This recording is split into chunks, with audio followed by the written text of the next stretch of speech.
Ira. Ulitin natin vlog natin.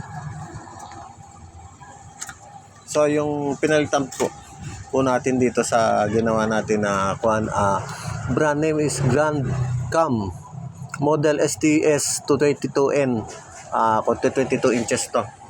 So ang sira niya ito, mga ka-technician. Kung makikita nyo, ayan wasak na wasak ang USB. Ewan ko kung ano ginawa nila rito.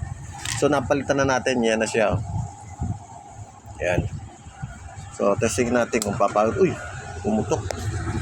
Testing natin. Yun. Gumana na yung blower niya. Testing natin. Oh, ayun. American Megatrends. Ayan po yung tatak niya, mga ka-technician. So ito ay isang monitor po. So ito ang adapter niya. Ito, Loda.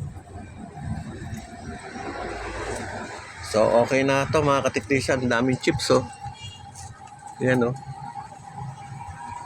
Ito po ay gamit ng mga dentist. Yun.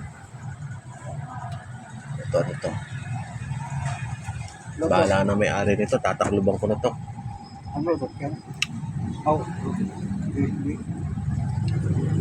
Ano kaya mangyayari pag kinabitan ko ng Bluetooth ng USB? Wag na lang. Kasi gamit ang dentist to Hindi ko alam kung ano nakaprogram dyan. Okay, mga technician. Ito po ang aking co-technician, si Noel Cabaho. Okay, salamat.